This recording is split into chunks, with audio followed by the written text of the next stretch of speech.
आप सभी को मेरा नमस्ते। मैं डॉक्टर प्रमिला चौधरी। तो हम पढ़ रहे थे कंप्यूटर सिस्टम विकास और कार्य प्रणाली, और हम इससे रिलेटेड जो पिछले सालों में आए हुए जो क्वेश्चंस हैं इस टॉपिक से रिलेटेड वो क्वेश्चंस हम कर रहे थे। और पिछली क्लास में हम 40 क्वेश्चन ऑलरेडी कर चुके हैं और आज की क्लास भी उसी के कंटिन्यूएशन में है।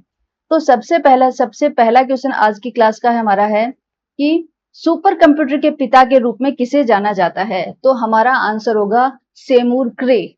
सेमूर क्रे, जो कि हमारा फर्स्ट वाला ऑप्शन है, राइट। यस।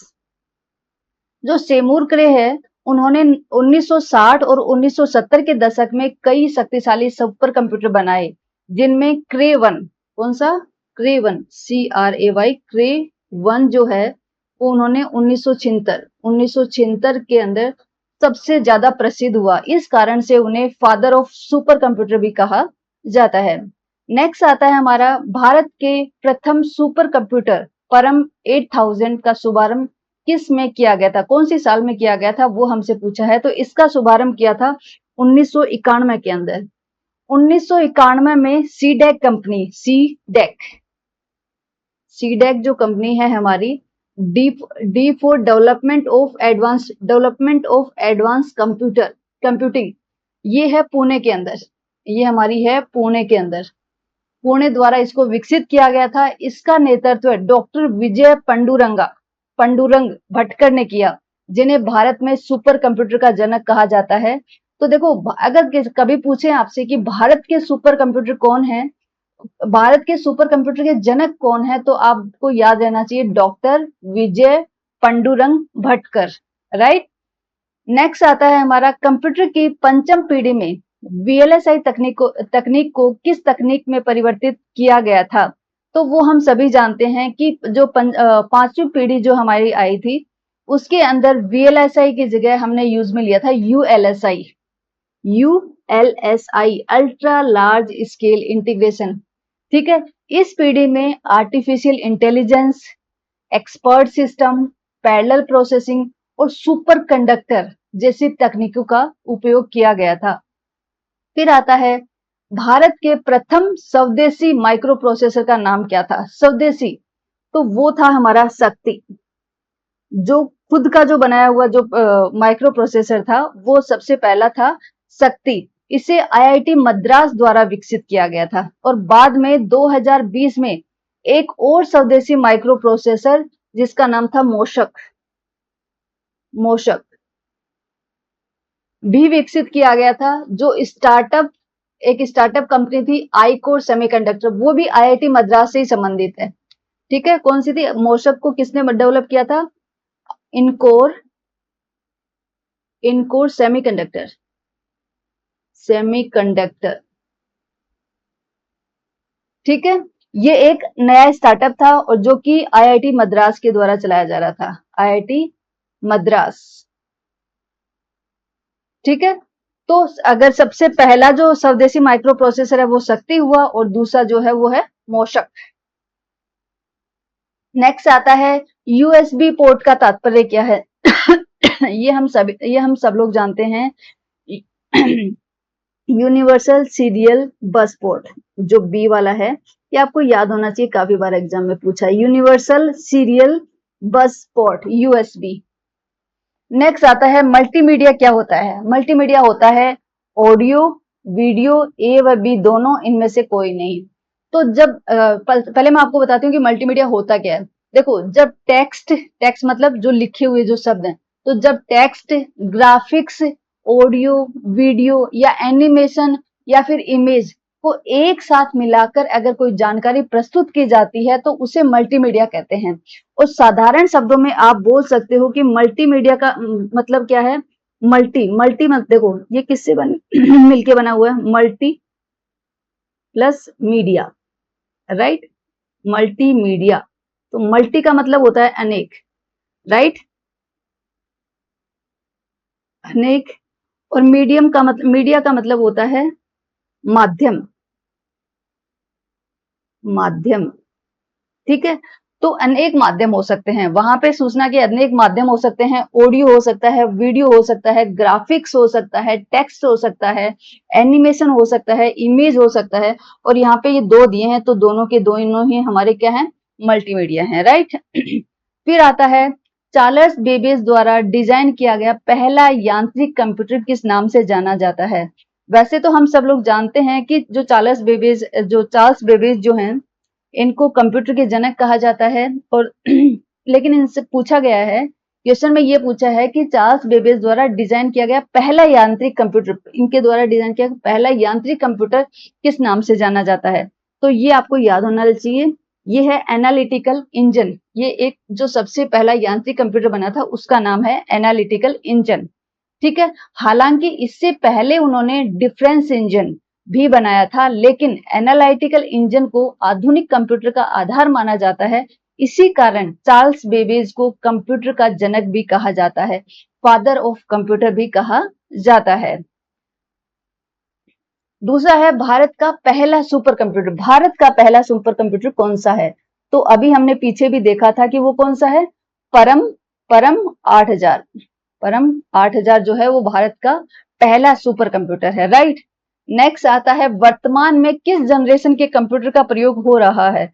तो हमें अभी पता है कि अभी जो कंप्यूटर काम में लिए जा रहे हैं वो हमारा कौन सी पीढ़ी चल रही है, पांचवी पीढ़ी, पंचम पीढ़ी चल रही है और पांचवा जनरेशन चल रहा है। तो हम बोल सकते हैं कि वर्तमान में हम पांचवी पीढ़ी के कंप्यूटर का प्रयोग कर रहे हैं। और पांचवी पीढ़ी के कंप्यूटर की विशेषताएं ऐसे है कि इसमें ULSI का प्रयोग होता है। सबसे पहले क्या होता है, ULSI means ultra large scale integration, और दूसरा इसमें है AI का प्रयोग हो रहा है, ठीक है। फिर इसमें क्या है, पैरेलल प्रोसेसिंग, सुपर कंडक्टर। तीन चीजें और आप याद रखोगे, एक तो होता है पैरेलल प्रोसेसिंग, दूसरा है सुपर कंडक्टर, ठीक है। दूसरा है NLP। NLP क्या होता है, मैंने आपको पहले भी बताया था। NLP होता है नेचुरल लैंग्वेज प्रोसेसिंग। जो नेचुरल लैंग्वेज, जो मनुष्यों की तरह बातचीत करने की जो क्षमता होती है कंप्यूटर को, उसको विकसित किया जा रहा है NLP के थ्रू। तो आधुनिक सुपर कंप्यूटर, AI आधारित robot, smartphone, quantum computing research, ये सभी वर्तमान में जो कंप्यूटर यूज में ले रहे हैं वो सब हैं, ठीक है। इससे अगला आता है प्रथम पीढ़ी के कंप्यूटर का मुख्य घटक क्या था। तो हम सभी को पता है कि वैक्यूम ट्यूब, या फिर उन्हीं वैक्यूम ट्यूब को वॉल भी बोलते हैं। तो यही हमारी प्रथम पीढ़ी के कंप्यूटर का प्रमुख घटक रहा है। फिर आता है कौन सी भाषा कंप्यूटर द्वारा बिना अनुवाद किए समझी जाती है। मीन्स कंप्यूटर कौन सी भाषा जो डायरेक्टली समझता है, उसको हमें कन्वर्ट करने की जरूरत नहीं है। डायरेक्टली किसको समझता है, तो वो भाषा है मशीनी भाषा। एक्चुअली जो मशीन भाषा है ये कंप्यूटर की प्रथम पीढ़ी की भाषा है। इसमें केवल 0 और 1 का प्रयोग किया जाता है। इसे बाइनरी भाषा भी बोलते हैं। मशीन लैंग्वेज को कभी कभी बाइनरी भाषा भी बोलते हैं। और इसमें दो ही कोड काम में लिए जाते हैं, या तो जीरो या फिर 1। कंप्यूटर सीधे इसी भाषा को समझता है और इसमें अनुवाद की आवश्यकता नहीं होती है, लेकिन यह भाषा मनुष्यों के लिए कठिन और जटिल होती है, ठीक है। नेक्स्ट आता है चिप्स को बनाने के लिए निम्न में से क्या काम में लिया जाता है। तो semiconductor, control bus, control unit, नहीं, सेमीकंडक्टर। चिप्स को अगर बनानी है तो वो क्या हो रहा है, चिप बनाने के लिए हमें क्या चाहिए, सेमीकंडक्टर चाहिए, राइट। उसके आता है गीगो का क्या तात्पर्य है, इंपॉर्टेंट है गीगो का। देखो जी मतलब गार्बेज मतलब कूड़ा, कचरा बोल सकते हो आप। गार्बेज इन, गार्बेज आउट। इसका मतलब अगर इनपुट में कचरा दोगे तो आउटपुट में भी तुम्हें कचरा ही मिलेगा, ठीक है। अगर इनपुट में आप फालतू की चीज दोगे तो आउटपुट में भी आपको फालतू की चीज मिलेगी। That is GIGO, garbage in, garbage out, ठीक है। नेक्स्ट आता है डाटा को तार्किक अनुक्रम में व्यवस्थित करने को क्या कहा जाता है। तो इसको हम बोलते हैं शॉर्टिंग। इसको हम क्या बोलते हैं, शॉर्टिंग, छटाई, ठीक है। तो शॉर्टिंग क्या होता है, डेटा को किसी निश्चित क्रम में, जैसे कि आरोही क्रम में या अवरोही क्रम में व्यवस्थित करना, मतलब किसी भी एक निश्चित क्रम के अंदर उसको व्यवस्थित करना जो होता है उसको हम शॉर्टिंग करना बोलते हैं। जैसे अंक दिए हुए हैं, मान लो हमारे पास एक है 12, 5, 20 और 7, ठीक है। इनको बदलकर हमने ऐसे लिखा है 5, 7, 12, 20, तो इसको शॉर्टिंग करना बोलते हैं, ठीक है। अब मान लो सर्चिंग आता है, तो सर्चिंग तो क्या होता है, डेटा में से किसी विशेष आइटम को खोजना, ये हमारी सर्चिंग होती है। और अगर हम ये बोले क्लासिफिकेशन बोले तो क्लासिफिकेशन एक अलग चीज हो जाएगी, राइट। तो डाटा को तार्किक अनुक्रम में व्यवस्थित करने को हम क्या बोलते हैं, शॉर्टिंग बोलते हैं, ठीक है। अब आता है RJ45 यूटीपी केबल में कितने पेयर तार होते हैं। तो जो RJ45 यूटीपी का मतलब होता है अनशील्डेड, देखो मैं लिख देती हूँ यहाँ पे, ये होता है अनशील्डेड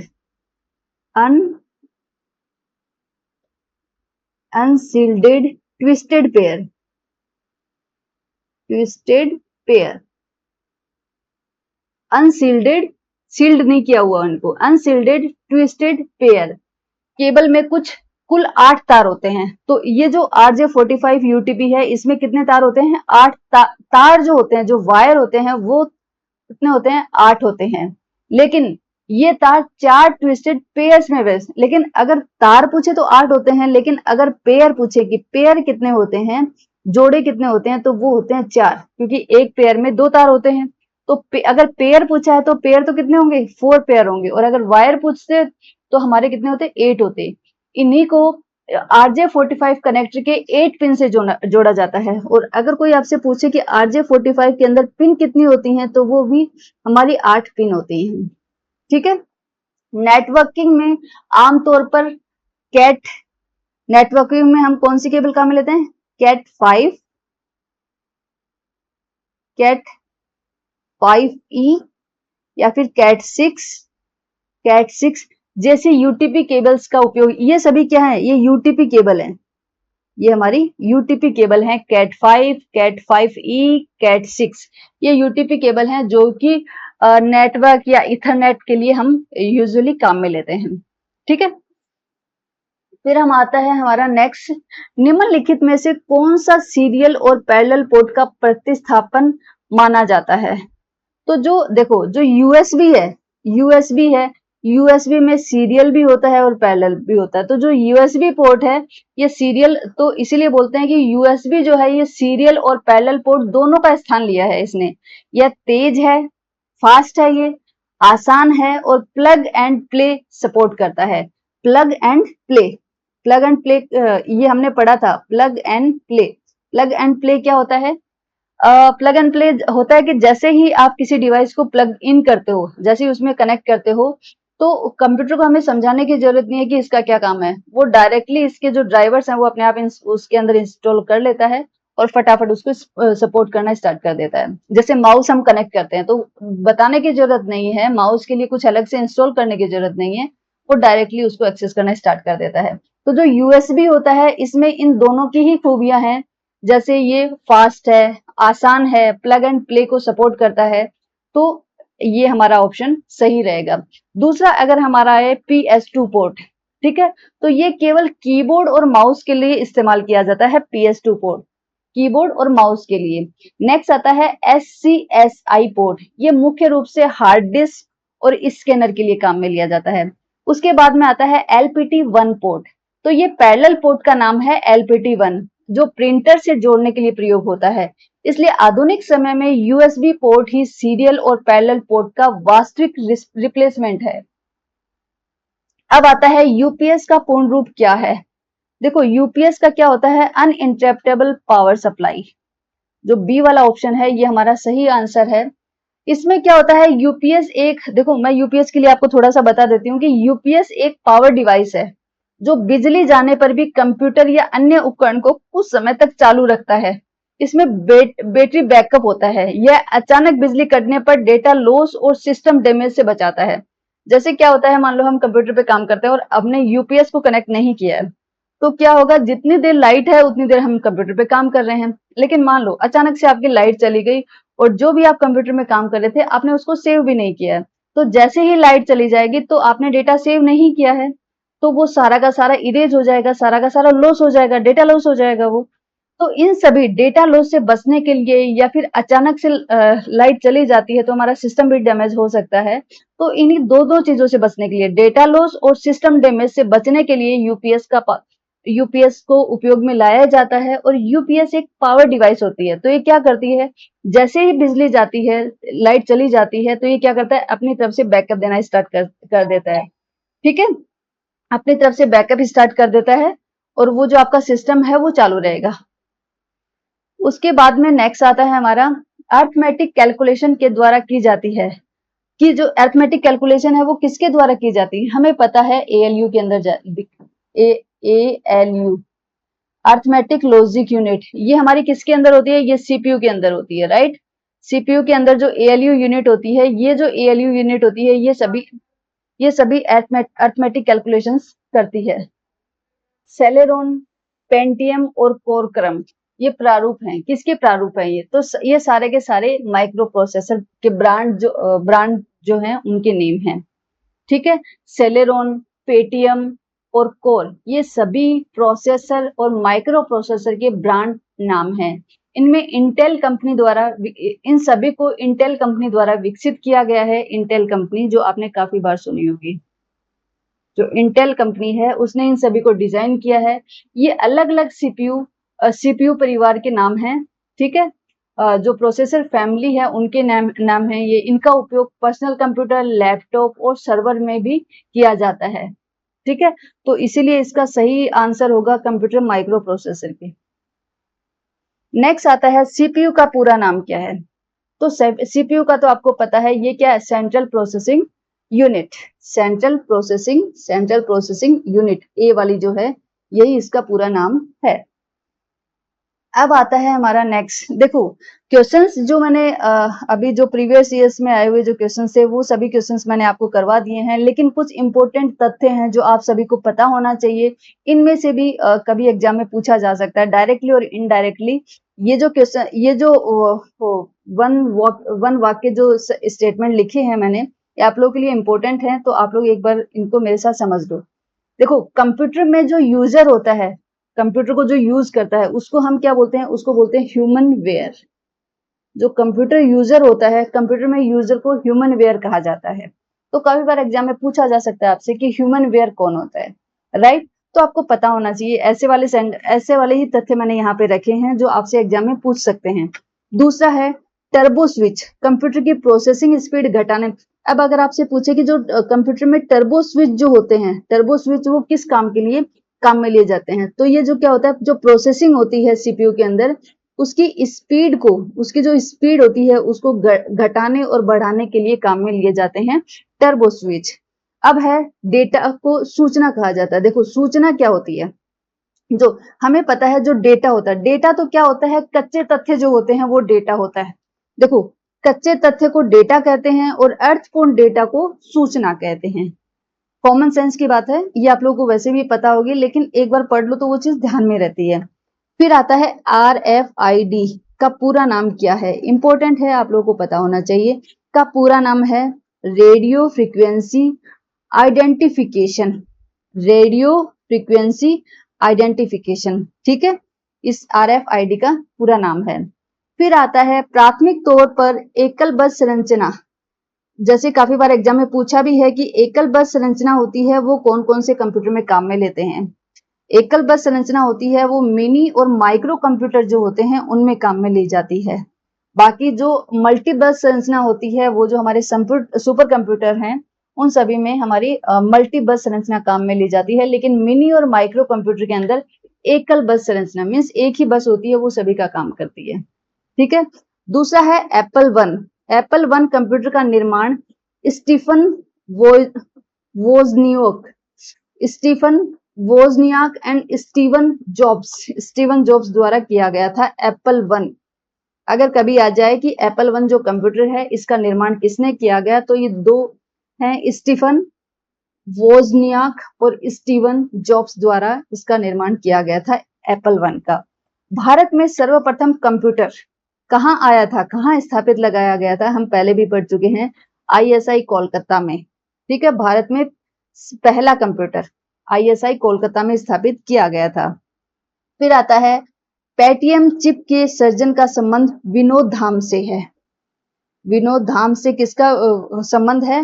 पेटीएम चिप, एक चिप होती है जो है पेटीएम चिप, जो पेटीएम चिप है उसको किसने किया था? विनोद धाम ने किया था उसको विकसित। नेक्स्ट आता है सुपर कंप्यूटर का आर्किटेक्चर। सुपर कंप्यूटर का architecture John von Neumann model पर आधारित था।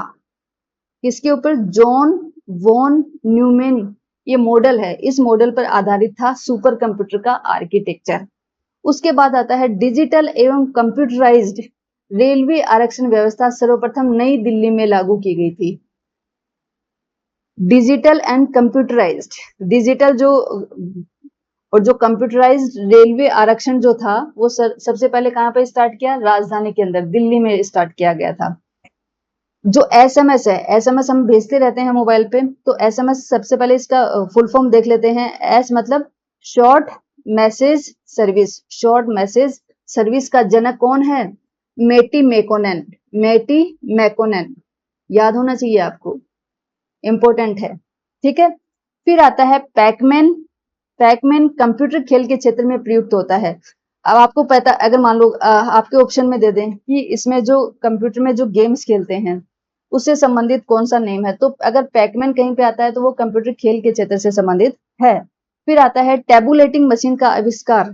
जो टैबुलेटिंग जो मशीन है उसका आविष्कार किसने किया था? का आविष्कार हरमन होलेरिथ द्वारा किया गया था।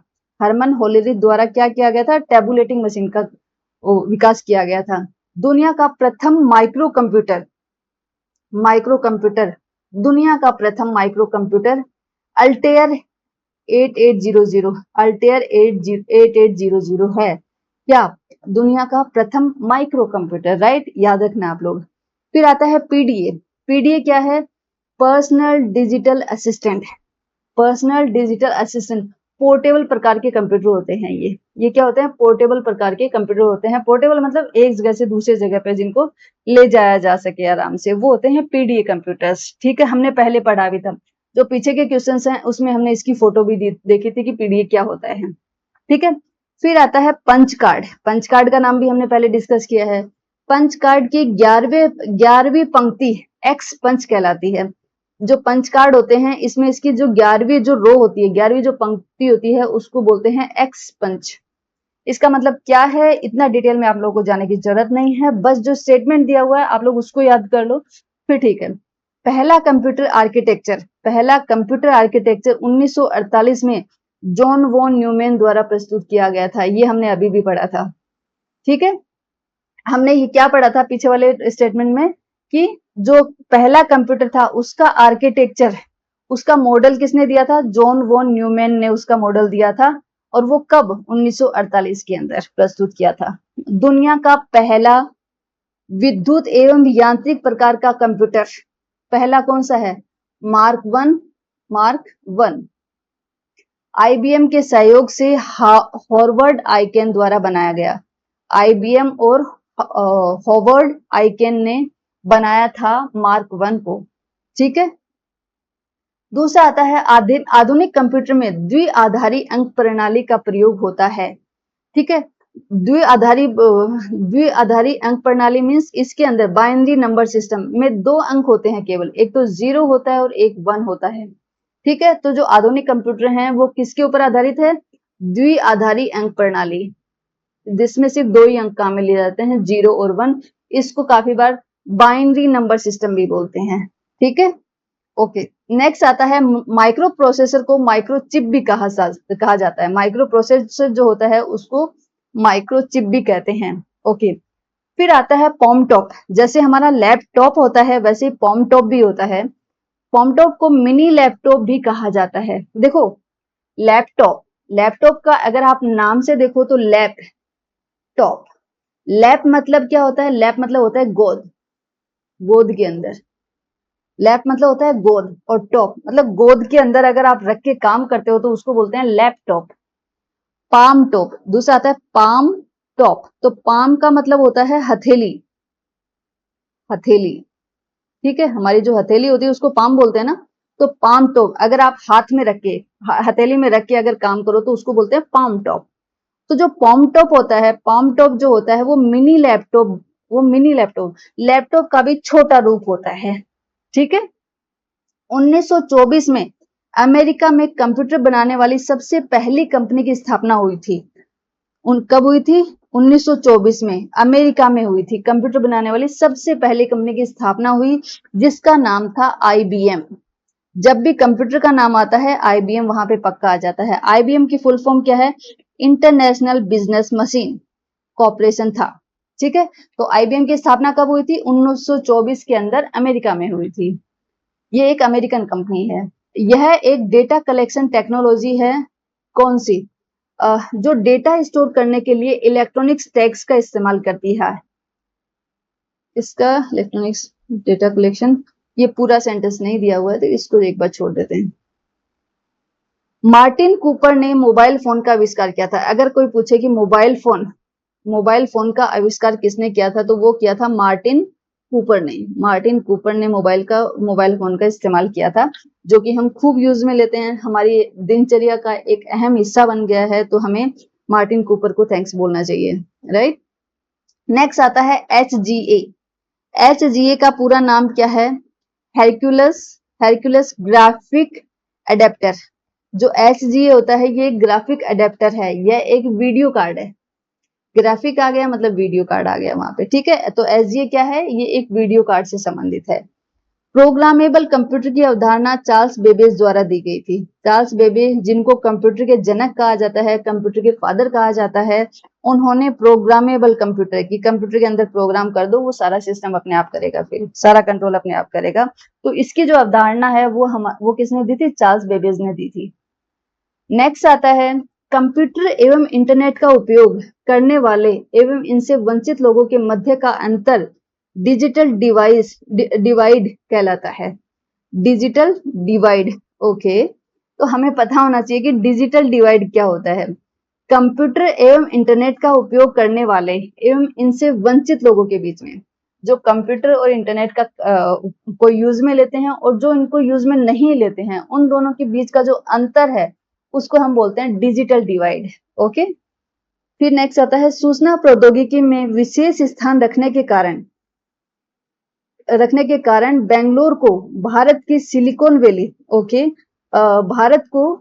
भारत की सिलिकॉन वैली या भारत की आईटी राजधानी कहा जाता है। किसको? बेंगलोर को। बहुत इंपॉर्टेंट है ये, आपको पता होना चाहिए। सूचना प्रौद्योगिकी मीन्स आईटी, जो आईटी क्षेत्र है, आईटी में विशेष स्थान रखने के कारण बेंगलोर को भारत की सिलिकॉन वैली या फिर भारत की आईटी राजधानी भी कहा जाता है बेंगलुरु को। और बेंगलुरु में अगर आप जाके देखोगे तो बहुत सारी सॉफ्टवेयर कंपनी है, उनके हेड ऑफिस वहां पे है, ठीक है। विश्व का पहला लैपटॉप कंप्यूटर इप्सन द्वारा बाजार में उतारा गया। तो सबसे वर्ल्ड का पहला लैपटॉप कंप्यूटर जो था वो कौन सी कंपनी लेके आई थी? इप्सन लेके आई थी, ठीक है। कंप्यूटर को कृत्रिम बुद्धि यानी AI, आर्टिफिशियल इंटेलिजेंस की संज्ञा दी गई है एवं इसकी बुद्धिमत्ता का स्तर 0 होता है, ठीक है। इसकी जो बुद्धिमत्ता है उसका स्तर क्या होता है? इसकी तो खुद की कुछ बुद्धि होती ही नहीं है, इसलिए बोला है कि इसकी बुद्धिमत्ता का स्तर जो है वो 0 होता है। और कंप्यूटर को कृत्रिम बुद्धि की संज्ञा भी दी गई है।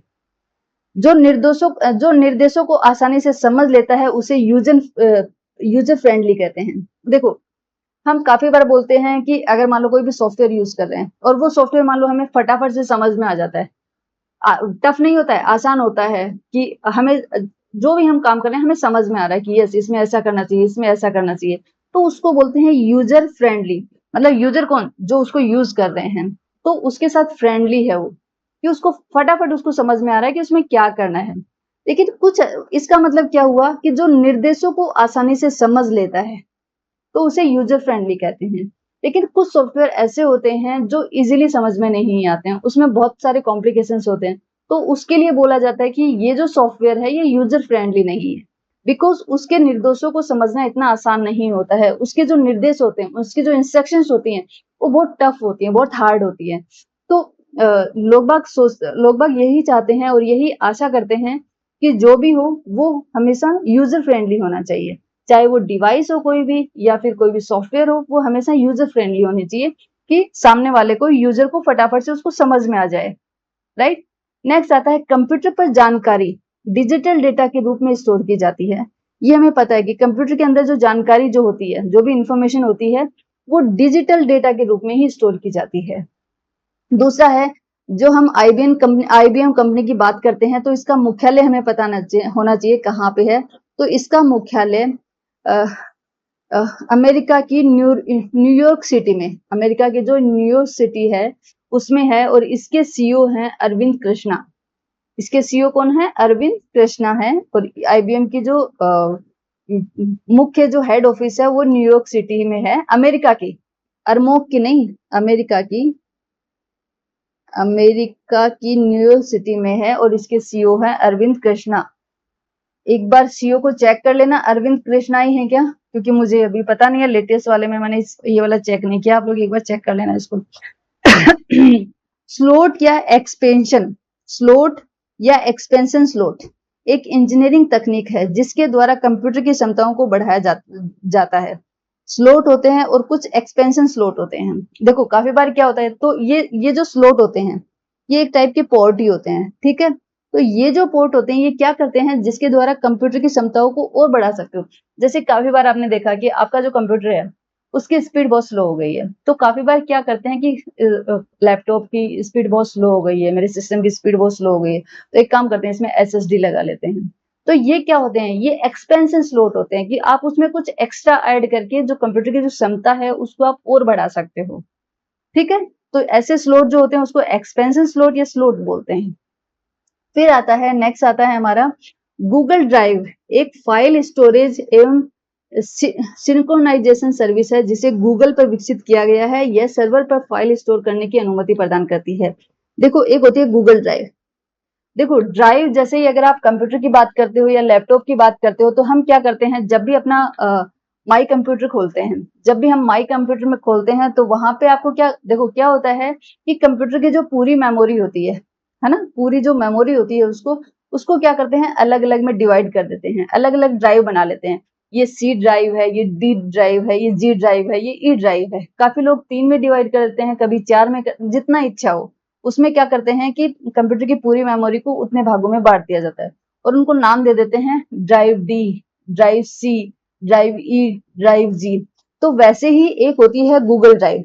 तो ये जो ड्राइव होती हैं जो हमने अभी सी डी ई जो डिस्कस की थी, ये तो किसके अंदर होती है, कंप्यूटर के अंदर, खुद के अंदर इनबिल्ट होती है, राइट। एक होती है गूगल ड्राइव। तो गूगल ड्राइव क्या होती है, गूगल ड्राइव एक फाइल स्टोरेज यानी क्लाउड, जैसे हम बात नहीं करते क्लाउड स्टोरेज, अगर हमें कुछ डेटा स्टोर करना है तो हम क्या करते हैं, ऑनलाइन डेटा स्टोर कर देते हैं।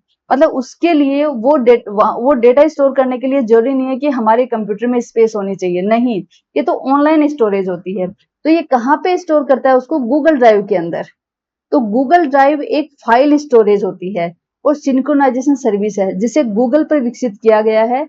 यह सर्वर पर फाइल स्टोर करने की अनुमति प्रदान करता है। मीन्स ये ऑनलाइन जो सर्वर है उसके ऊपर क्या करता है, फाइल को स्टोर करने की अनुमति देता है। ये आपके कंप्यूटर में सेव नहीं होंगी, ये मेन सर्वर के ऊपर सेव हो जाएंगी, ठीक है। तो इसको बोलते हैं गूगल ड्राइव। और इसे तो गूगल ड्राइव क्या करता है, क्लाउड स्टोरेज करता है। इसको नाम क्लाउड स्टोरेज दिया गया क्योंकि हमें तो पता ही नहीं है वो कहाँ स्टोर रही है, हमारे कंप्यूटर में तो हो नहीं रही है, तो कहीं बादलों में हो रही होगी, है ना। तो वो एक्चुअली कहाँ पे से होती है, वो सर्वर पर होती है, राइट। नेक्स्ट आता है, ये भी बहुत इंपॉर्टेंट है जो आजकल काफी काम में लिया जा रहा है, तो आपको भी पता होना चाहिए। नेक्स्ट आता है, प्रथम स्टोरेज वाला कंप्यूटर एडसेक था। एडसेक था प्रथम स्टोरेज वाला, प्रथम स्टोरेज वाला कंप्यूटर था एडसेक। कंट्रोल यूनिट को कंप्यूटर का नाड़ी तंत्र भी कहा जाता है, ठीक है। तो कौन सी कंट्रोल यूनिट, कंट्रोल यूनिट किसके अंदर होती है, सीपीयू के अंदर होती है, हमें पता है सीपीयू के अंदर होती है। सीपीयू के अंदर कौन कौन सा होता है, रजिस्टर होता है, एएलयू होता है, और दूसरा होता है हमारा सीयू, कंट्रोल यूनिट। तो जो कंट्रोल यूनिट है, इस कंट्रोल यूनिट को कंप्यूटर का नाड़ी तंत्र, क्योंकि सब ये कंट्रोल करता है तो इसे नाड़ी तंत्र कहा जाता है। स्टोर्ड प्रोग्राम की अवधारणा जॉन वॉन न्यूमैन द्वारा दी गई थी। जो कंप्यूटर का जो आर्किटेक्चर है उसका मॉडल भी किसने दिया था? जॉन वॉन न्यूमैन ने दिया था। और जो स्टोर्ड प्रोग्राम है, ये प्रोग्राम को वहीं पे अंदर ही स्टोर करके लिख दो, उसकी जो अवधारणा है वो भी जॉन वॉन न्यूमैन ने दी है। और आप काफी बार देखोगे कि जॉन वॉन न्यूमैन है, इनका कंप्यूटर के क्षेत्र में बहुत बड़ा हाथ है, जो कि काफी बार इनका नाम आता है। भारत का प्रथम कंप्यूटर साक्षर जिला, भारत का प्रथम कंप्यूटर साक्षर जिला कौन सा है? केरल के अंदर है। कौन सा? मालपुरम, मालपुरम, जो कि केरल के अंदर है। ये कंप्यूटर से साक्षर जिला है। सभी लोग इसमें रहने वाले कंप्यूटर को ऑपरेट करना, उसको चलाना जानते हैं। नेक्स्ट है भारत में सर्वप्रथम ई मित्र, ई मित्र सेवा राजस्थान राज्य द्वारा वर्ष 2004 में शुरू की गई थी। ई मित्र जो सेवा है, ई मित्र आप सभी लोग जानते हैं, सब लोग हमेशा काम में लेते हैं। जब फॉर्म भरना हो, जब कोई आपको सर्टिफिकेट बनवाना हो, कुछ भी, तो ई मित्र मुझे लगता है आजकल सभी लोग काम में ले रहे हैं। तो ये सेवा राजस्थान राज्य द्वारा 2004 में शुरू की गई थी। टर्मिनल का प्रयोग मेन फ्रेम या सुपर कंप्यूटर में एक्सेस हेतु होता है। ठीक है। इंटरनेट को सूचना राजमार्ग, जो इंटरनेट होता है उसको क्या बोलते हैं? सूचना का राजमार्ग है, सूचना का हाईवे है इंटरनेट। वो तो है ही, सूचना का हाईवे तो है।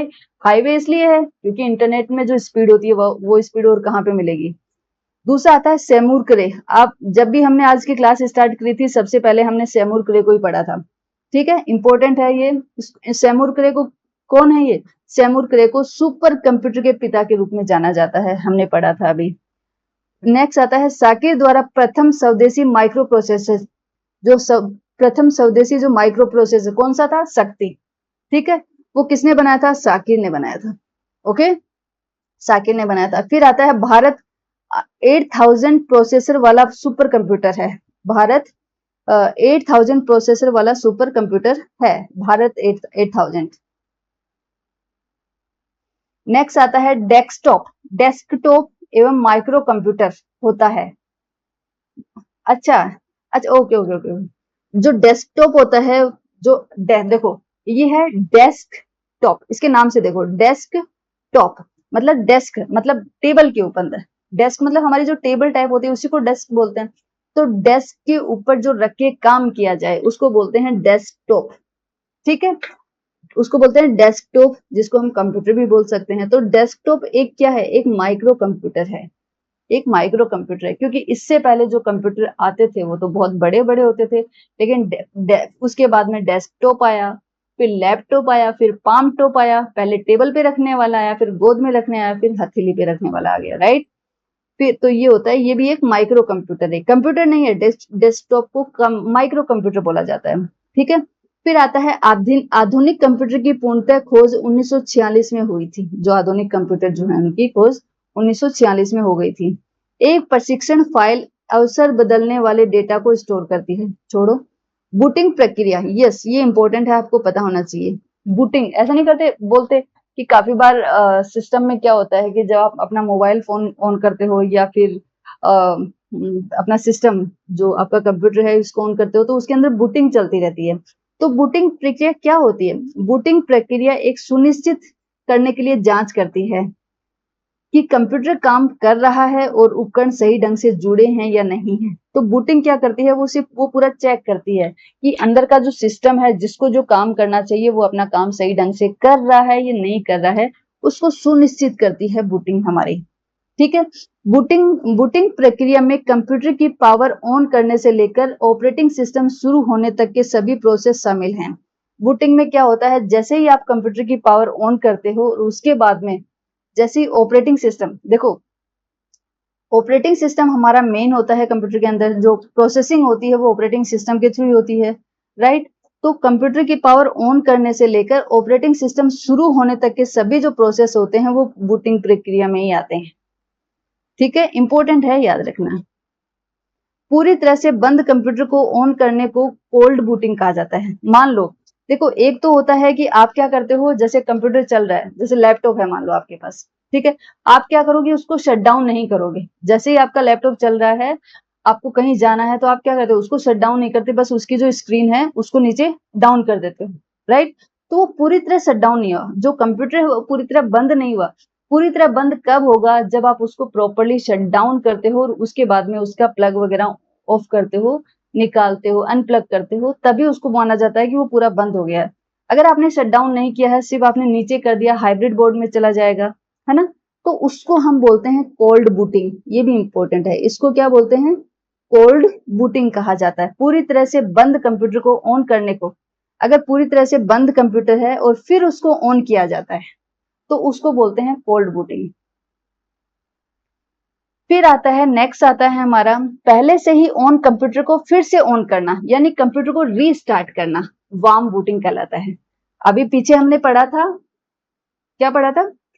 Cold booting. कोल्ड बूटिंग क्या था? जब कंप्यूटर हमारा पूरी तरह से बंद हो गया और फिर उसको ऑन कर रहे हैं, फिर उसको हम चला रहे हैं, तो वो हुआ कोल्ड बूटिंग। तो उस टाइम पे क्या होती है? कोल्ड बूटिंग होती है। लेकिन हमारा कंप्यूटर मान लो पहले पूरी तरह से ऑफ नहीं हुआ था, पहले से ही ऑन था, वो हमने सिर्फ उसकी स्क्रीन डाउन की थी, तो इसका मतलब वो ऑन था, पूरी तरह बंद नहीं हुआ था। तो पहले से ही ऑन कंप्यूटर को फिर से ऑन करना, उसको अगर फिर से ऑन करते हो तो उसे बोलते हैं वार्म बूटिंग। वो क्या होता है? Warm booting. ओके, ये दोनों बूटिंग को याद रखना, ये क्या होती हैं, इंपॉर्टेंट है दोनों ही। फिर आता है एंड यूजर। एंड यूजर किसको बोलते हैं? एंड यूजर वह व्यक्ति है जो कंप्यूटर का विशेषज्ञ नहीं है, लेकिन इसका उपयोग करता है और संबंधित तकनीकी जानकारी का उपयोग करता है, यानी कंप्यूटर उपयोगकर्ता जो कंप्यूटर के विशेषज्ञ नहीं है, एंड यूजर कहलाते हैं। ठीक है? एंड यूजर जो कंप्यूटर पे काम कर रहा है, कंप्यूटर को काम में ले रहा है, लेकिन वो प्रोफेशनल नहीं है उसके अंदर। ठीक है? ऐसा नहीं है कि उसके अंदर उसको सब कुछ पता है कि क्या होता है क्या नहीं, बस जो उसको यूज कर रहा है उसको हम एंड यूजर बोलते हैं। बट साथ में ये जरूर पता होना चाहिए कि वो कंप्यूटर के विशेषज्ञ नहीं है। ठीक है? उसको एंड यूजर बोलते हैं। भारत का पहला एआई आधारित कंप्यूटर आईआईटी जोधपुर में स्थापित किया गया है। आईआईटी जोधपुर जो है, जो कि राजस्थान में है, वहां पे भारत का पहला एआई आधारित कंप्यूटर वहां पे स्थापित किया गया है। दूसरा आता है पंच कार्ड। काफी बार पढ़ा है हमने पंच कार्ड को, राइट? तो पंच कार्ड का उपयोग सबसे पहले जोसेफ मेरी ने किया था। किसने किया था? जोसेफ मेरी। तो आपको याद होना चाहिए, जब भी पंच कार्ड का नाम याद आएगा आपके दिमाग में जोसेफ मेरी का नाम आ जाना चाहिए। नेक्स्ट है हमारा जॉन मैकार्थी। जॉन मैकार्थी को कृत्रिम बुद्धिमत्ता का जनक कहा जाता है। ये भी बहुत इंपॉर्टेंट है, काफी बार हम डिस्कस कर भी चुके हैं। जो एआई है हमारी आर्टिफिशियल इंटेलिजेंसी, उनके जनक किनको बोला जाता है? जॉन मैकार्थी को। दूसरा ये है कि जो पंच कार्ड हैं, पंच कार्ड को कपड़ा बनाने वाली मशीन से डिजाइन बनाने का श्रेय जोसेफ मैरी जैकवार्ड, इनका पूरा नाम है जोसेफ मैरी जैकवार्ड।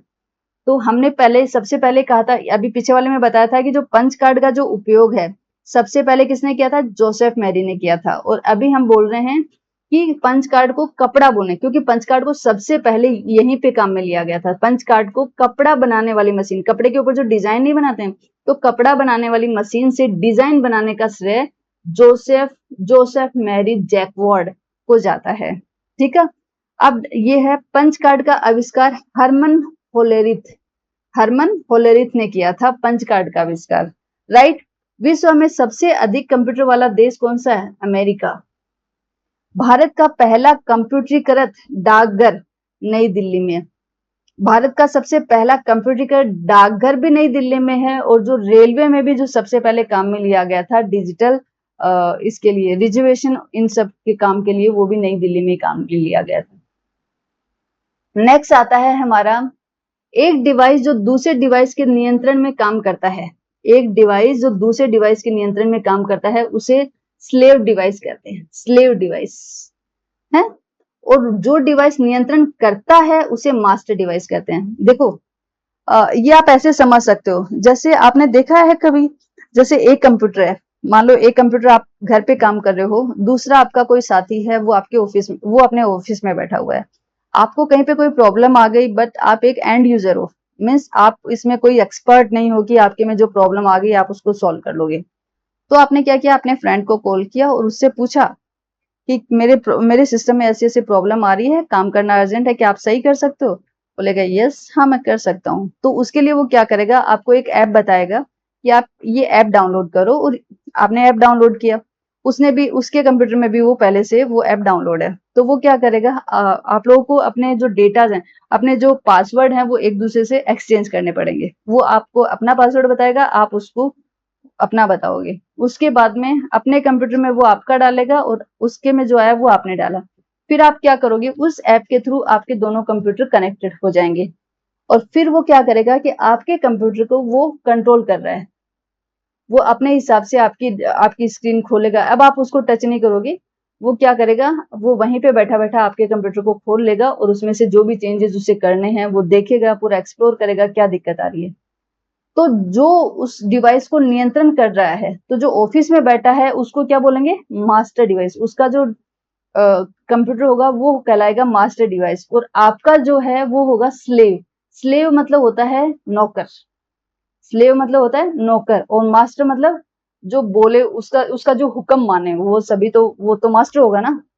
ठीक है, तो जो डिवाइस को नियंत्रण कर रहा है वो मास्टर डिवाइस, मास्टर डिवाइस, और जिसको कंट्रोल किया जा रहा है वो होगा स्लेव डिवाइस। ठीक है, ये भी आपको पता होना चाहिए, इंपॉर्टेंट।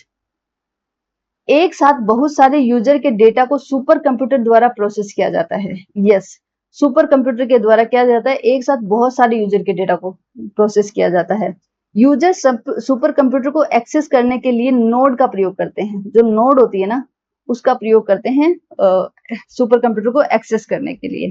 ठीक है, नेक्स्ट आता है कंप्यूटर कंपोनेंट्स की गतिविधियों को कोऑर्डिनेट कंट्रोल यूनिट द्वारा, वो कोऑर्डिनेट कंट्रोल यूनिट द्वारा किया जाता है। अच्छा, ये तो हमें पता ही है कि कंप्यूटर के अंदर, कंप्यूटर कंपोनेंट के अंदर जो गतिविधियां हो रही हैं, जो भी वहां पे एक्टिविटी चल रही है, उनको जो कंट्रोल करने का काम है वो कौन नहीं करता है, कंट्रोल यूनिट ही तो करती है। ठीक है, फिर आरएफआईडी, आरएफआईडी हम पहले भी पढ़ चुके हैं, रेडियो फ्रीक्वेंसी आइडेंटिफिकेशन। आरएफआईडी का हमने फुल फॉर्म क्या पढ़ा था, रेडियो फ्रीक्वेंसी आइडेंटिफिकेशन। ये ऐसी चिप होती है जो किसी वस्तु या माल पर प्रयुक्त होने पर इसको ट्रैक किया जा सकता है। मान लो आपने आरएफआईडी में भी इन फ्यूचर सभी पे आ जाए, आरएफआईडी, मान लो आपका कोई माल है, आपकी कोई वस्तु है, उसके ऊपर आरएफआईडी लगा दी, अगर उसके ऊपर चिपका दी है, तो ऐसा है कि वो माल आपका कहीं पे भी पड़ा होगा, उसको आप ट्रैक कर सकते हो। तो ये एक ऐसी चिप होती है जो किसी वस्तु या माल पर प्रयुक्त होने पर उसको ट्रैक किया जा सकता है कि वो माल आपका कहाँ पे पड़ा है। नेक्स्ट आता है कैड। कैड क्या है, कैड का संबंध डिजाइनिंग से है। देखो, कैड एक सॉफ्टवेयर होता है, इसके अंदर आपको कोई भी 3D डिजाइन करना हो, कोई भी अच्छा सा डायग्राम, 3D डिजाइन अगर कुछ करनी है तो वो आप इसके अंदर ड्रॉ कर सकते हो। तो ये एक डिजाइनिंग है, ये डिजाइनिंग से संबंधित है कैड, ये एक सॉफ्टवेयर है, ये एक टूल है, राइट, डिजाइनिंग टूल है ये। फिर आता है रजिस्टर। रजिस्टर आपको पता है मेमोरी से संबंधित है। रजिस्टर ऐसी तीव्र गति वाली मेमोरी होती है जो प्रोसेसिंग के बाद परिणाम को कुछ समय के लिए स्टोर कर देती है। ठीक है, इसकी जो ये स्पीड बहुत फास्ट होती है, लेकिन ये अस्थायी होती है। ओके, फिर आता है सीपीयू। सीपीयू द्वारा निर्देशों को कार्यान्वित करने हेतु सीआईएससी और आरआईएससी पद्धति प्रयुक्त होती है। बस इनके ज्यादा फुल फॉर्म जानने की जरूरत नहीं है, बस आप ये देखो कि सीपीयू जो निर्देश देता है ना, उनको काम करवाने के लिए सीआईएससी और आरआईएससी पद्धति का प्रयोग लिया जाता है।